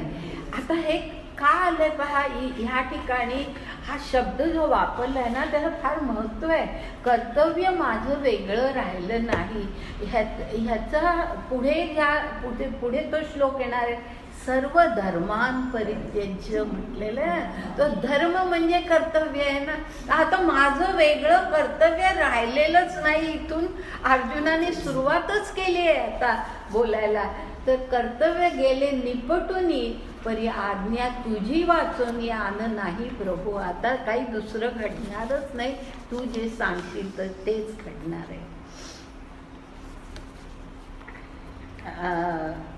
पुढे अगदी पुढची 75वी पण ओवी घेते. 75वी ओवी तशीच आहे पण घेते. तरी आता तुझी आज्ञा सकळ देवाधिदेव राज्ञा करीन, देव राज्ञा करीन, करीन नंतर माझ्या देई अनुज्ञा भलतीये विशी. भलतीये विशी म्हणजे ह्याचा अर्थ तू काही मला करायला सांग. भलतीये विशी ह्याचा अर्थ की तू काहीही आता मला करायला सांग. तुझी जी अनुज्ञा आहे ती आता मला मान्य आहे, ती त्याप्रमाणे मी कार्य आता वागणार आहे. आता पुढे पहा, यया अर्जुनाची या बोलवा देवो नाचे सुखे भुलला. म्हणे विश्वफळा झाला सफळा फळ हा मज. म्हणजे हे जे अर्जुनाचे बोल ऐकले भगवंतानी आणि देवो नाचे सुखे भुलला, म्हणजे इतका काही आनंद झाला भगवंताला. आणि पुढे जे म्हटलंय म्हणे विश्वफळा झाला सफळा मज हा फळ हा मज. म्हणजे मी विचार करत होतो विश्वफळाची, म्हणजे विश्वाचं भलं हो ह्यासाठी मी माझे सगळे प्रयत्न चालले होते. म्हणजे मला फळ काय पाहिजे होतं, विश्वाचं भलं हे मला फळ पाहिजे होतं. पण आता झालंय काय तर हा अर्जुनच मला फळ या रूपाने प्राप्त झालेला आहे. की त्यांनी मान्य केलंय, ह्याच्यापेक्षा आणखीन मला काय पाहिजे आहे. विश्वफळ मागितलं होतं मी, त्यासाठी मी या भूतलावरती अवतरलो होतो, परंतु अर्जुनच आता मला फळं म्हणून लाभलेला आहे. आता हे झाले ह्या दोघांचे संवाद. आता त्याच्यानंतर हे सगळं संजय धृतराष्ट्राला सांगतोय, त्याकडे आता आपण जातोय. आणि 79 ओवी. तेने उचंबळलेपणे संजय धृतराष्ट्रा ते म्हणे, जी कैसे बादरायणे रक्षिलो दोघे. म्हणजे संजय इतका काही आनंदून गेले, कारण प्रत्यक्ष जे काही संवाद घडला या दोघांमधला तो ऐकणारा संजय आहे ना, त्यामुळे तो ह्या सगळ्या संवादांनी, या सगळ्या प्रसंगांनी इतका काही भारावून गेलेला आहे की त्या आनंदाच्या भरामध्ये संजय धृतराष्ट्राला असं म्हणाला, उचंबळलेपणे म्हणजे त्या आनंदाच्या भरामध्ये तो धृतराष्ट्राला असं म्हणाला की कैसे बादरायणे रक्षिलो दोघे. बादरायण म्हणजे व्यासांना बादरायण म्हणतात. तर व्यासांनी आपल्या दोघांचं रक्षण कसं केलंय बघा. तो म्हणजे आता धृतराष्ट्राला संजय म्हणतोय की आपल्या दोघांचंही रक्षण केलेलं आहे असं सांगतोय. आणि पुढे त्याचं स्पष्टीकरण त्याने केलंय. आजी तुमते अवधारा नाही चर्मचक्षु ही संसारा की ज्ञानदृष्टी व्यवहारा आणलेती. म्हणजे तुम्हाला कसं त्यांनी रक्षण केलेलं आहे की तुम्हाला चर्मचक्षु तर तुम्हाला नाही आहेत, म्हणजे हे जे काही घडलं हे तुम्ही पाहू तर शकला नाही, परंतु ज्ञानदृष्टी व्यवहारा आणलेती. म्हणजे जी काही गीतेचा सगळा उपदेश जो काही भगवंतानी केला अर्जुनाला, तो सगळा जो मी तुम्हाला सांगितला त्यातून तुम्हाला काय मिळालं तर ज्ञानदृष्टी तर मिळाली ना. जरी चर्मचक्षूंनी काही तुम्हाला पाहता आलं नाही तर ज्ञानदृष्टीचा लाभ तुम्हाला झालेला आहे. म्हणजे किती तुमचं रक्षण, ज्ञानाचे डोळे तुम्हाला लाभले आहेत, ह्याच्या इतकं आणखी काय पाहिजे. तर अशा प्रकारे तुमचं रक्षण केलंय. आणि स्वतःबद्दल आता पुढे काय म्हणतोय, आणि रथीची राहाटी घेई जो घोडेयासाठी तया आम्हा या गोष्टी गोचरा होती. म्हणजे संजय जो होता ना, त्याचं काम होतं त्या कौरव पक्षामध्ये की घोड्यांचं सगळं हे करणं, देखभाल करणं, परीक्षा करणं, घोड्यांची परीक्षा करणं की हा घोडा कशा प्रकारचा आहे ती त्यांची परीक्षा करायची. त्याची म्हणजे योग्यता, त्या घोड्याची पण योग्यता कळली पाहिजे ना की कुठल्या योद्ध्याला कुठला घोडा दिला पाहिजे हेही कळलं पाहिजे, कोणाच्या रथाला कुठला घोडा जुंपला पाहिजे हे कळलं पाहिजे. त्यामुळे घोड्यांची सुद्धा परीक्षा करावी लागायची आणि त्याचं ज्ञान त्या संजयाला होतं. आणि म्हणून ते काम करण्यासाठी संजयाची खरी म्हणजे कौरवांनी नेमणूक केलेली होती. तर त्याचा उल्लेख इथे केलेला आहे. आणि रथीची राहाटी घेई जो घोडेयासाठी म्हणजे रथाला कुठले घोडे जुंपावे ह्याची परीक्षा करण्यासाठी मला इथे नेमलेलं होतं. तया आम्हा या गोष्टी गोचरा होती. म्हणजे त्या मला, संजय म्हणतोय की त्या मला ह्या सगळ्या गोष्टी म्हणजे गीतेचा उपदेश हा मला गोचर झाला, म्हणजे मला त्याचं ज्ञान मिळालं. हे केवढं माझ्यावरती कृपा झालेली आहे व्यासांची. आणि पुढे आता म्हटलेलं आहे की तोच म्हणतोय असं, एक ओवी सोडून पुढची 83 ओवी घेते. एवढा जिये साकडा कैसा अनुग्रहो पै गाढा जे ब्रह्मानंद उघडा भोगवी तसे. म्हणजे इतका साकडा म्हणजे प्रसंग काय आहे तर युद्धाचा प्रसंग आहे. साकडा म्हणजे संकटाचा प्रसंग, युद्धाचा प्रसंग. तर हा सगळा युद्धाचा प्रसंग आहे. पण अशा ह्या युद्धाच्या प्रसंगी सुद्धा कैसा अनुग्रहो पै गाणा, म्हणजे काय अनुग्रह माझ्यावर, काय कृपा माझ्यावर आपल्यावरती झालेली आहे की जे ब्रह्मानंद उघडा भोगवीत असे. सगळा ब्रह्मानंद उघडा केलेला आहे भगवंतानी आपल्या पुढे आणि आपल्याला त्याचा भोग मिळालेला आहे. हे इतकं अशा युद्धाच्या प्रसंगामध्ये हा लाभ आपल्याला झालेला आहे. पुढची ओवी. ऐसे संजय बोलिला परी न द्रवे येरू गेला, चंद्रकिरणी शिवतला पाषाणू जैसा. म्हणजे असं संजय म्हणाला खरं, पण येरू म्हणजे धृतराष्ट्र न द्रविला, त्याला काही पाझर फुटला नाही ह्या सगळ्या ह्यानी. आणि चंद्रकिरणी शिवतला पाषाणू जैसा, म्हणजे चंद्रकिरणाचा परिणाम जसा पाषाणावर होतच नाही, बाकी सगळे परिणाम होतील चंद्रकिरणाचे चांगले, पण पाषाणावरती होत नाही, तसा हा धृतराष्ट्र आहे की त्याच्यावरती काही याचा परिणाम झालेला नाही. आणि पुढची 86 ओवी जी आहे ना ती तेवढी घेते आणि ती अशी आहे की भुलविला हर्ष वेगे म्हणून धृतराष्ट्रा सांगे, एरवी नवे तया जोगे हे तीर जाणे. म्हणजे तो जाणतो की हे काही धृतराष्ट्राला सांगण्यातही अर्थ नाही, हे पूर्णपणे तो जाणतोय, पण तरी सुद्धा तो काही हर्षाने इतका काही त्याला उचंबळून गेलेला आहे की त्याला धृतराष्ट्राशी बोलावं असं वाटलं आणि म्हणून तो बोलला. नाही तर त्याला कळतंय की हे काही त्याला सांगण्यासारखं नाही. म्हणजे अतिशय ज्ञानदेवांनी सांगितलं की कोणाकोणाला गीतार्थ सांगू नको.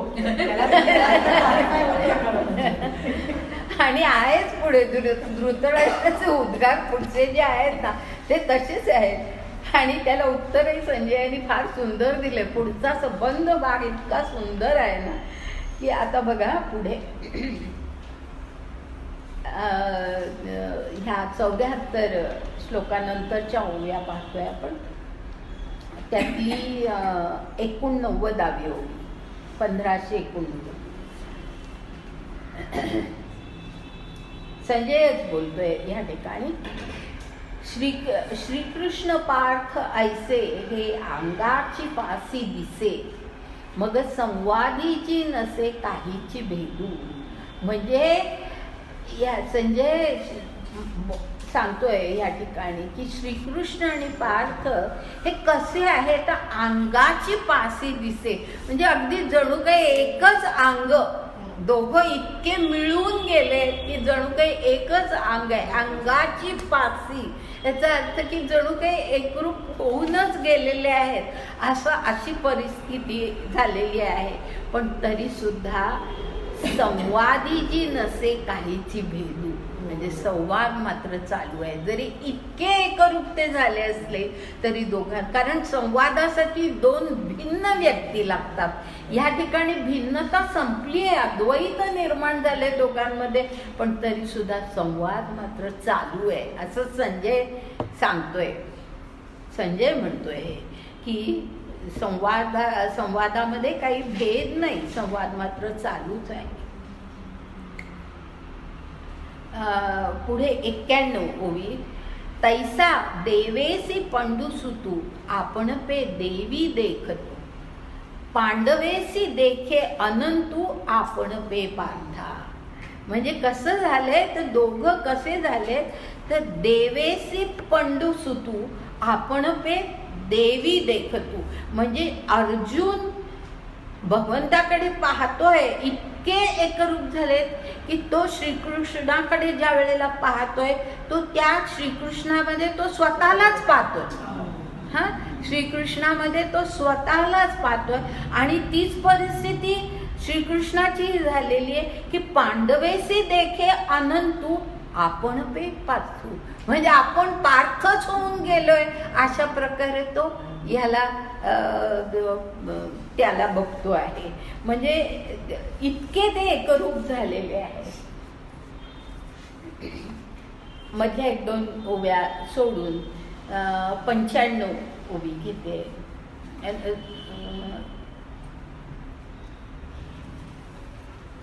94 घेतली तरी चालेल. आता भेदू जरी मोडे तरी प्रश्नोत्तर, 94 घ्यावी.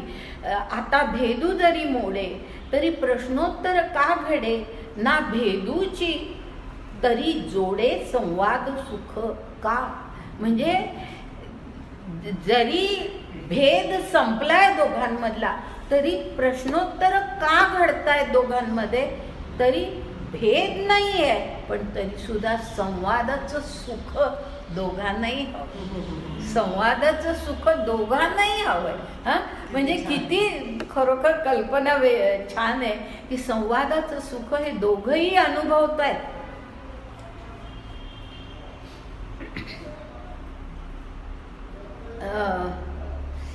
पुढे आता 97 ओवी घेते.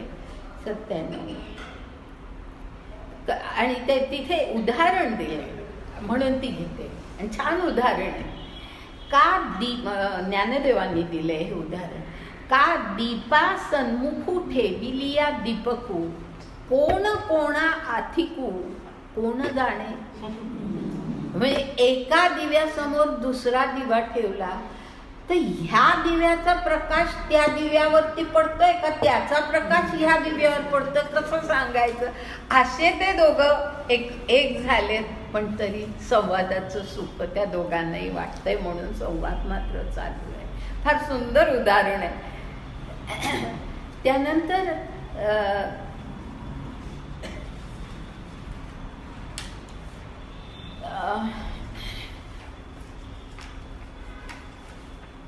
हे 1601 ओवी. तैसे श्रीकृष्ण अर्जुन दोन्ही संवादिले ते मनी धरिता, मजही वाणी तेची होतसे. संजय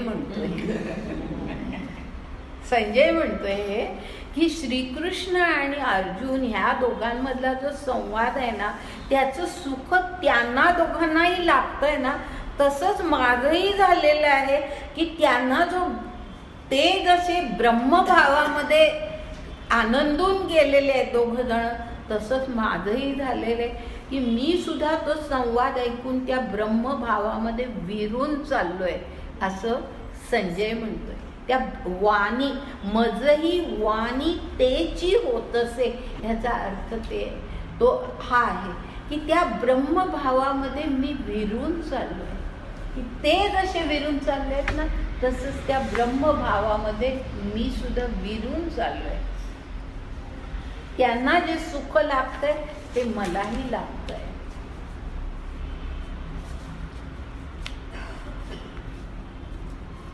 आता पुढच्या त्या श्लोकानंतरच्या पुढच्या ओव्या नाही घेते. पुढचा जो श्लोक आहे ना तो श्लोकच घेते, कारण ओव्यांपेक्षा तो श्लोक जास्ती आपल्याला अर्थपूर्ण वाटतो असं मला तरी वाटतं आणि अगदी सोपा आहे अर्थ कळायला. श्लोक घेते 75. व्यास प्रसादात श्रुतवाने तद गुह्यमहं परम, योगम योगेश्वरात कृष्णात साक्षात कथयतः स्वयं. म्हणजे व्यास महर्षींच्या कृपेमुळे, व्यासप्रसादात म्हणजे त्यांच्या कृपेमुळे. संजयाचेच बोल आहेत हे. संजयच म्हणतोय की व्यास महर्षींच्या कृपेमुळे काय झालेलं आहे तर म्हणजे हे जे काही श्रीकृष्ण आणि अर्जुन ह्यांचा हा जो काही संवाद झालेला आहे आणि गुह्यम अगदी अत्यंत गुह्यमहम परम असं म्हटलेलं आहे. म्हणजे अत्यंत उच्च प्रतीचा आणि अत्यंत गुह्य रहस्य म्हणजे इतरांना कळू नये अशा प्रकारचा हा जो संवाद आहे तो जो संवाद जो त्या दोघांमध्ये झालेला आहे तो काय त्या व्यास महर्षींच्या कृपेमुळे प्रत्यक्ष योगेश्वर कृष्णाच्या तोंडून मी स्वतः ऐकू शकलो.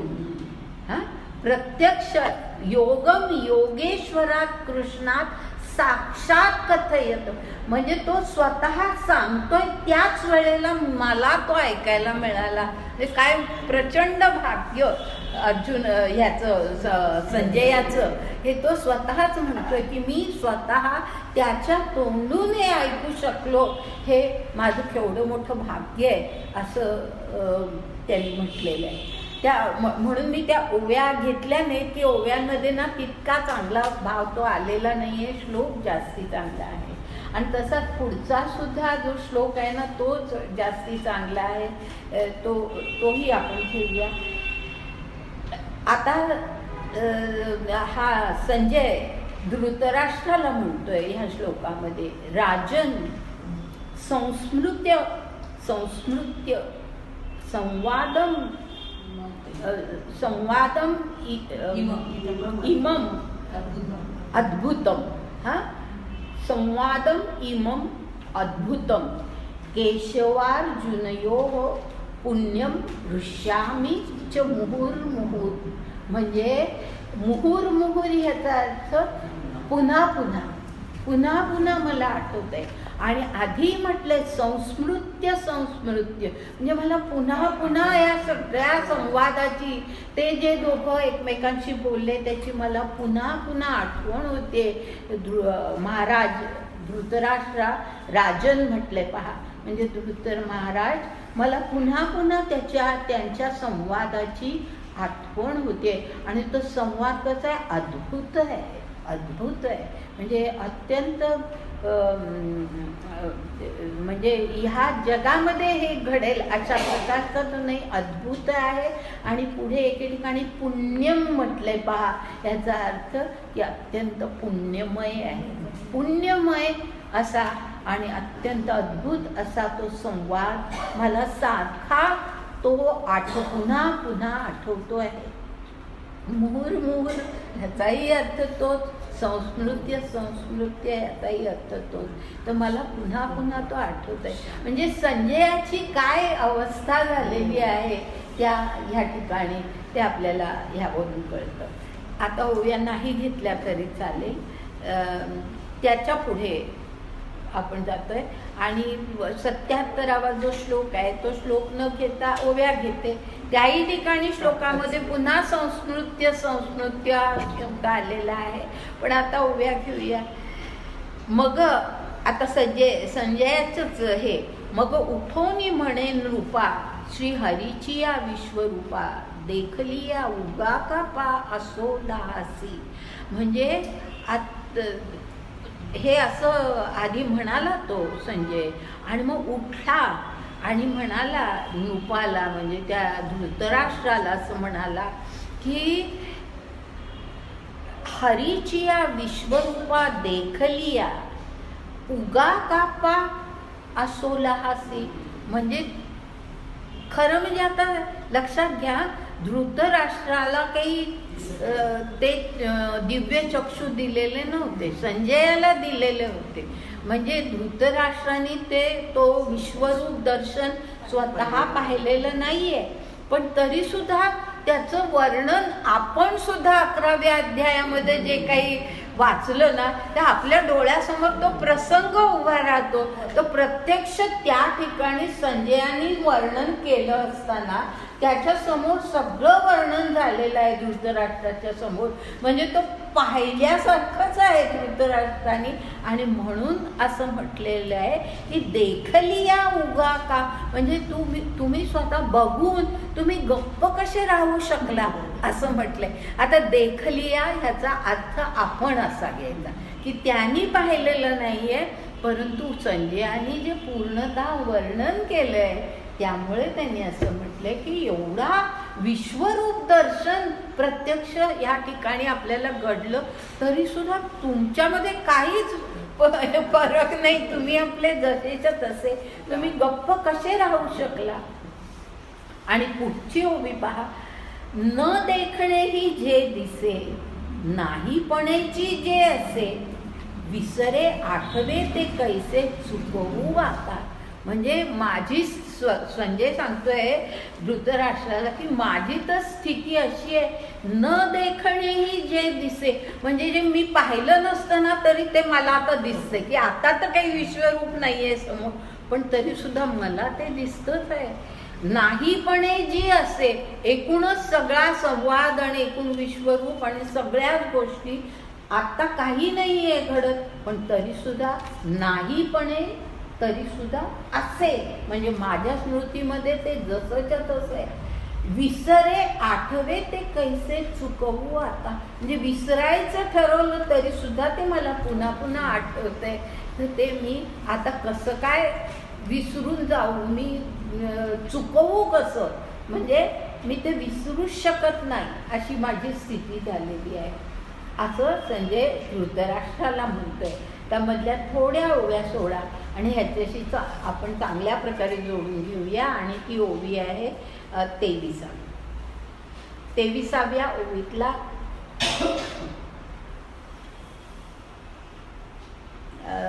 शेवटचा भाग फक्त घेऊ, पहिला थोडा सोडून देऊ, ते काही गरज नाही आहे. रावो म्हणे संजया परी कैशी तुझी गा, म्हणजे धृतराष्ट्र, रावो याचा अर्थ राजा, धृतराष्ट्र आता संजयाला म्हणतोय कैशी तुझी गा, अरे बाबा काय तुझं हे चाललंय, जे काय तू आता माझ्याशी बोलतोयस हे तुझं काय चाललंय असं म्हणतोय तो. आणि आता त्याच्या पुढे पहा, तेने तू ते येथे व्यासे बैसविले कायेसा उद्देशे, अप्रसंगा माझी ऐसे बोलसी काही. म्हणजे त्याला म्हणतोय की व्यासाने तुला इथे माझ्या इथे बसवलं, कुठल्या उद्देशाने बसवलं होतं, आणि अप्रसंगा म्हणजे अप्रसंगा माझी ऐसे बोलसी काही, प्रसंग काय आहे तर लढाईचा प्रसंग आहे, तू काय बोलतोयस माझ्याशी, हे का तुझं बोलणं बरोबर आहे का, असं त्याला म्हणतोय धृतराष्ट्र. आणि आता त्याला जोडून घ्या पुढची 27वी ओवी. म्हणे सांगे प्रस्तुत उदयलेसे जे उत्कळित, ते कोणासी बा जैत देईल शेखी. आला मूळ पदावरती पुन्हा धृतराष्ट्र, की तो म्हणतो की काय म्हणतो, म्हणे म्हणजे तो म्हणतोय की सांगे प्रस्तुत, आता मला तू फक्त एवढंच सांग की उदयलेसे जे, म्हणजे जे काही निर्माण झालेलं आहे, काय निर्माण झालंय, उत्कळित. उत्कळित ह्याचा अर्थ हे युद्ध जे निर्माण झालंय, युद्ध या अर्थाने तो उत्कळित शब्द वापरलेला आहे. उत्कळित याचा अर्थच युद्ध असा आहे. हे जे युद्ध जे युद्ध म्हणजे सुरू झालं, व्हायचंय, अजून झालं नाहीच आहे, अजून गीतार्थ सगळा संपलेला नाहीये, त्यामुळे युद्ध सुरू झालेलं नाही, तर युद्धाचा प्रसंग आता आहे. आणि हे जे सगळं युद्ध आता निर्माण झालेलं आहे ते कोणासी बारे जैत देईल शेखी. शेखी म्हणजे शेवटी, शेवटी कोणाचा जय होईल ते मला तू सांग बरं. आणि पुढे मग म्हणतोय धृतराष्ट्र, एरवी विशेषे बहुतेक आमुचे ऐसे मानसिक, जे दुर्योधनाचे अधिक प्रताप सदा. आपल्या मुलाची शेवटी बाजू आहे की मला तरी असं वाटतं, विशेषे बहुतेक म्हणजे मला तरी असंच बहुतेक वाटतंय की आमुचे ऐसे मानसिक, म्हणजे माझ्या मनामध्ये हीच भावना आहे की जे दुर्योधनाचे अधिक प्रताप सदा, म्हणजे तो अत्यंत प्रतापी आहे, अत्यंत शूरवीर आहे. आणि शिवाय पुढची ओवी त्याला जोडून घ्यायची, आणि येराचे पाडे दळही यांचे देवडे, म्हणून जैत पुढे आणील नाते. म्हणजे येर म्हणजे कोण, पांडव पक्ष. तर पांडव पक्ष जो आहे त्यांचं दळ सुद्धा, म्हणजे त्यांचं सैन्य जे आहे त्यांच्यापेक्षा दुर्योधनाचं सैन्य हे देवडे म्हणजे दीडपट आहे. देवडे याचा अर्थ दीडपट, दीडपट आहे. तर त्यांच्यापेक्षा सैन्य सुद्धा दीडपट जास्त आहे. म्हणून जैत पुढे आणील ना ते, म्हणजे नक्कीच दुर्योधनाचं जय होईल हे कळतंय मला. पण तरी पुढे बघा म्हणतोय, आम्हा तव गमे ऐसे मा तुझे ज्योतिष कैसे ते नेणू संजय असे तैसे सांग पा. मला तरी असंच वाटतंय, पण संजय तुझं ज्योतिष काय आहे, तुला काय वाटतंय ते सांग बाबा या बाबतीनं ते. आणि पुढचा जो श्लोक आहे ना अत्यंत महत्वाचा श्लोक, आणि म्हणून श्लोक घेणार आहे, ओव्याही घेणार आहे. श्लोक अतिशय महत्वाचा आहे. गीतेतले जे काही श्लोक अतिशय महत्वाचे त्यातला हा श्लोक आहे.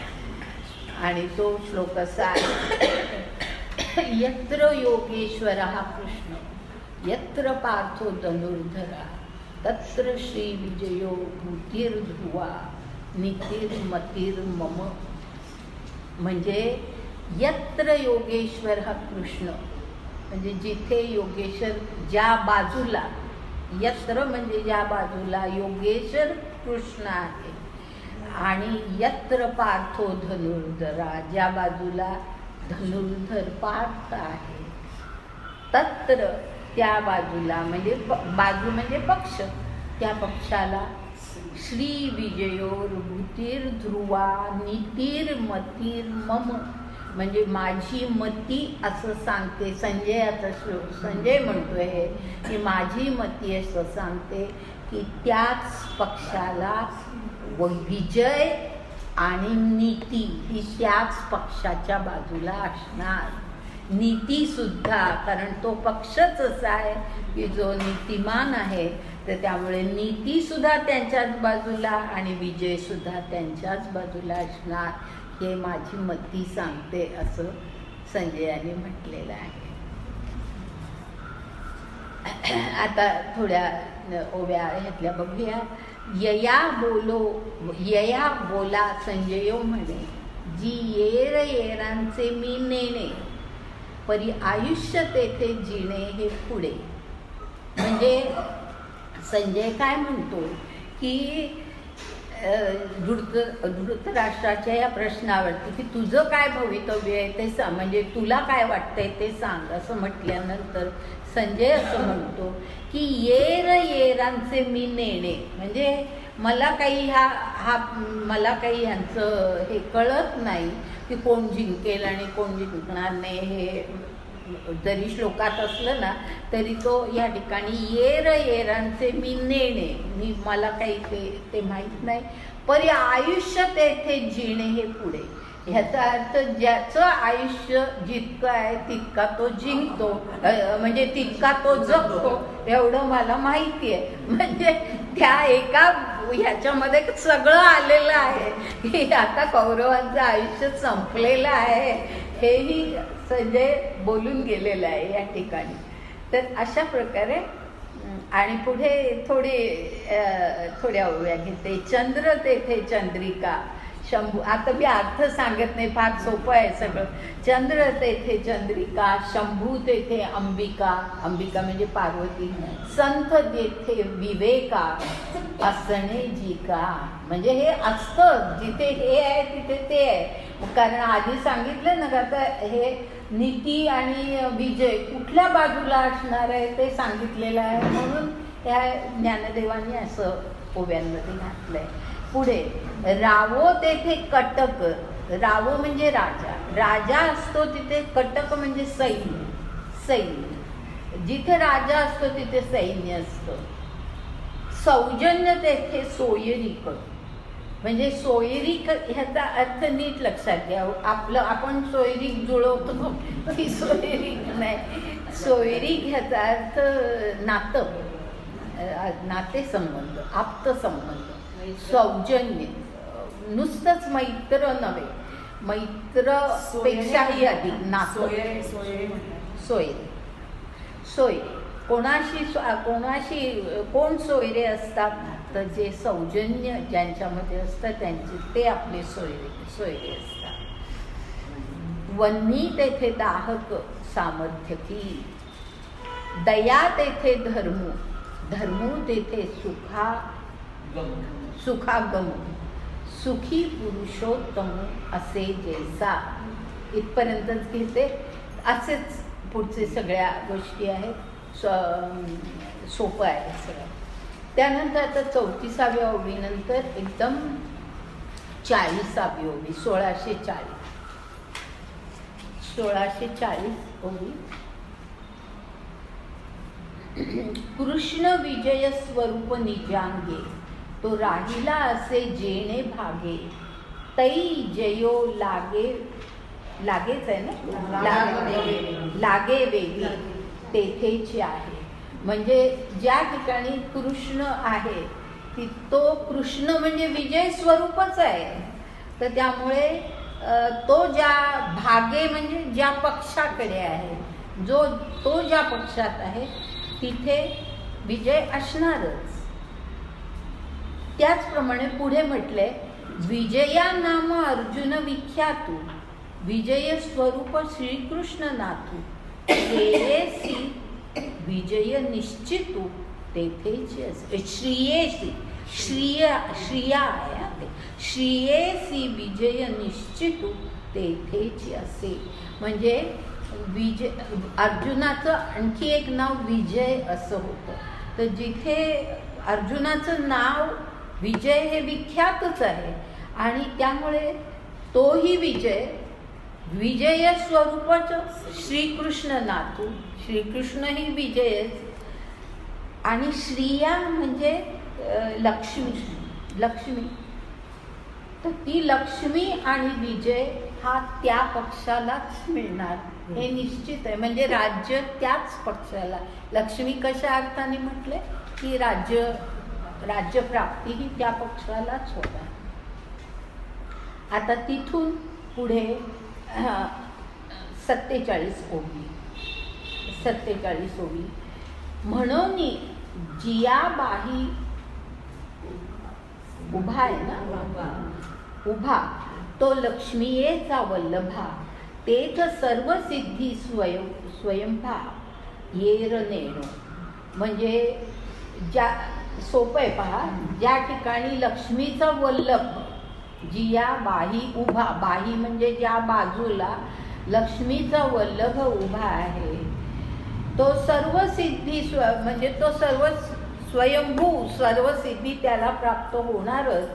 येर नेणो हे काय सगळ्यांना माहीत, इतर कोणाला ते मिळणारच नाही, याच पक्षाला ते मिळणार हे निश्चित आहे. त्यानंतर आता 47व्या ओवीनंतर 53वी ओवी. किंबहुना ऐसा नृपा, पायू झाला सी कृष्ण. पार्थू आहे ना ते, इतकं पुसलं गेलं. किंबहुना ऐसा नृपा, पार्थू जालासी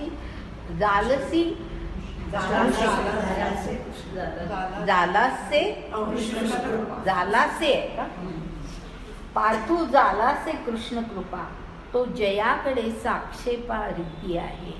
म्हणजे ज्या किंबहुना फार काय सांगू, नृपा म्हणजे धृतराष्ट्रा राजा, मी तुला फार काय सांगू. पार्थावरती कृष्णाची कृपा झालेली आहे आणि तो ज्या जाणून साक्षेपा ह्याचा अर्थ या ठिकाणी जाणून बुजून असा आहे. जाणून बुजून म्हणजे कृष्ण जाणून बुजून त्या पक्षाकडे आहे, हा असा अर्थ आहे.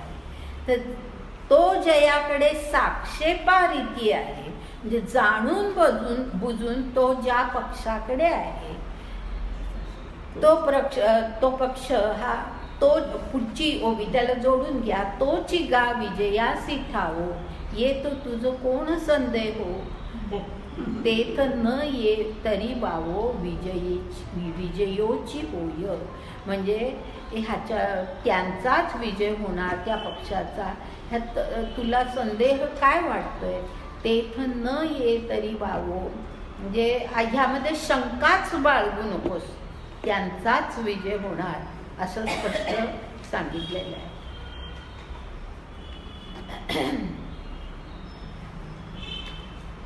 आणि पुढे पण पुढची पण ओवी तशीच आहे. म्हणून जेथ श्री श्रीमंतू, जेथ तो पांडूचा सुतू, तेथ विजय समस्तू, अभ्युदयो होय तेथ, अभ्युदयो तेथ.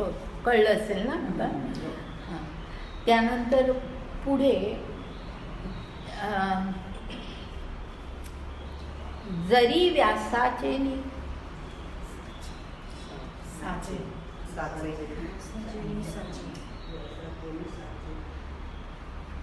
जरी व्यासाचे निसाचे धीरे मन तुमचे, तरी या बोलाचे ध्रुवची माना.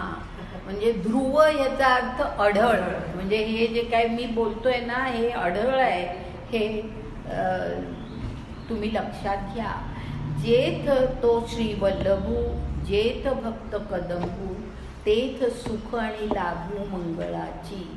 म्हणजे पुन्हा ते श्लोकामध्ये जे आले ना तेच आहे सगळं, की जिथे तो श्री वल्लभ म्हणजे श्रीकृष्ण आहे, आणि भक्त कदंबू म्हणजे भक्तांने भक्त समुदायाचं, भक्त समुदाय, भक्त कदंबू याचा अर्थ भक्तांचा समुदाय. जेथ भक्त कदंबू तेथ सुख आणि लाभू मंगळाचा. म्हणजे जिथे भक्त समुदाय आहे त्या सगळ्यांचं सुख आणि लाभ आणि त्यांचं मांगल्य बघण्याचं काम तो श्री वल्लभ करत असतो असा. म्हणजे त्या सगळ्यांचं मनोरथ जे आहे ते पूर्ण कोण करतो? तर तो श्री वल्लभ करतो.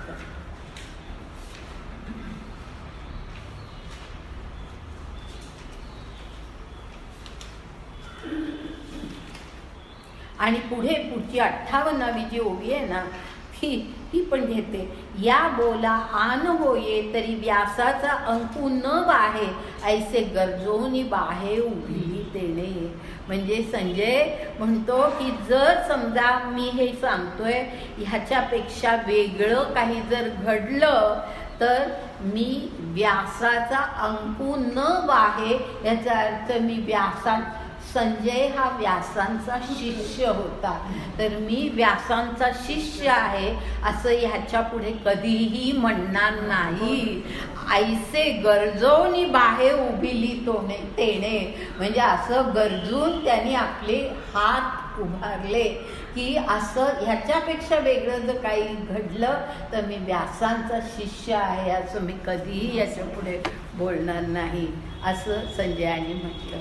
एवं भारताचा आवाका आणून श्लोका येका, संजय कुरु नायका दिधला हाती. म्हणजे भारताचा आवाका, भारताचा म्हणजे महाभारताचा, महाभारत जे सगळं आहे त्या महाभारताचा आवाका म्हणजे एकूण सगळ्या महाभारताचा हा शेवटच आहे ना, हा अंतिम महत्त्वाचा प्रसंग आहे त्याच्यातला.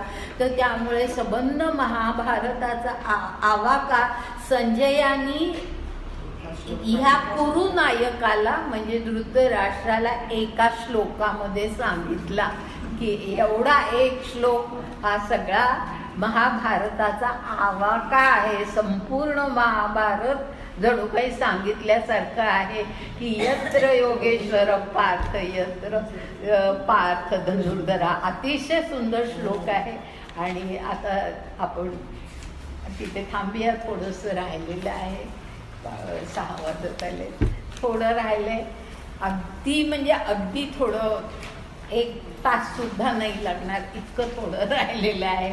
पण ते आता शेवटच्या दिवशी घेऊ म्हणजे पुढच्या बुधवारी. आणि मग तुझं बंद केलं इथपर्यंत येईल.